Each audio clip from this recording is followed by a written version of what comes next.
ಪ್ರತಿ ವರ್ಷದಂತೆ ಬೆಂಗಳೂರು ನಗರದಲ್ಲಿ ಹೊಸ ವರ್ಷದ ಆಚರಣೆ ವಿಜೃಂಭಣೆಯಿಂದ ನಡೆಯಲಿದೆ. ಈ ವರ್ಷ 31 ಮತ್ತು 1ನೇ ತಾರೀಕಿನಂದು ಕನಿಷ್ಠ 1,000 ಕೋಟಿಗಿಂತ ಹೆಚ್ಚಿನ ವ್ಯಾಪಾರ ವ್ಯವಹಾರ ನಡೆಯಬಹುದೆಂದು ಅಂದಾಜು ಮಾಡಲಾಗಿದೆ.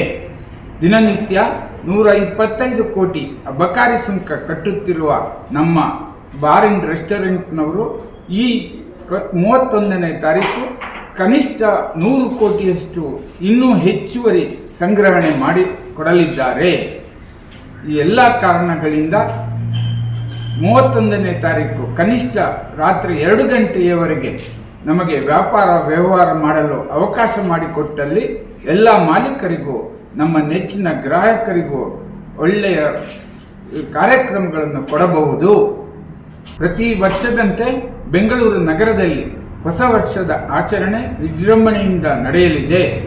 ಈ ವರ್ಷ 31 ಮತ್ತು 1ನೇ ತಾರೀಕಿನಂದು ಕನಿಷ್ಠ 1,000 ಕೋಟಿಗಿಂತ ಹೆಚ್ಚಿನ ವ್ಯಾಪಾರ ವ್ಯವಹಾರ ನಡೆಯಬಹುದೆಂದು ಅಂದಾಜು ಮಾಡಲಾಗಿದೆ. ದಿನನಿತ್ಯ 125 ಕೋಟಿ ಅಬಕಾರಿ ಸುಂಕ ಕಟ್ಟುತ್ತಿರುವ ನಮ್ಮ ಬಾರ್ ಅಂಡ್ ರೆಸ್ಟೋರೆಂಟ್ನವರು ಈ 31ನೇ ತಾರೀಕು ಕನಿಷ್ಠ 100 ಕೋಟಿಯಷ್ಟು ಇನ್ನೂ ಹೆಚ್ಚುವರಿ ಸಂಗ್ರಹಣೆ ಮಾಡಿ ಕೊಡಲಿದ್ದಾರೆ. ಈ ಎಲ್ಲ ಕಾರಣಗಳಿಂದ 31ನೇ ತಾರೀಕು ಕನಿಷ್ಠ ರಾತ್ರಿ 2 ಗಂಟೆಯವರೆಗೆ ನಮಗೆ ವ್ಯಾಪಾರ ವ್ಯವಹಾರ ಮಾಡಲು ಅವಕಾಶ ಮಾಡಿಕೊಟ್ಟಲ್ಲಿ ಎಲ್ಲ ಮಾಲೀಕರಿಗೂ ನಮ್ಮ ನೆಚ್ಚಿನ ಗ್ರಾಹಕರಿಗೂ ಒಳ್ಳೆಯ ಕಾರ್ಯಕ್ರಮಗಳನ್ನು ಕೊಡಬಹುದು.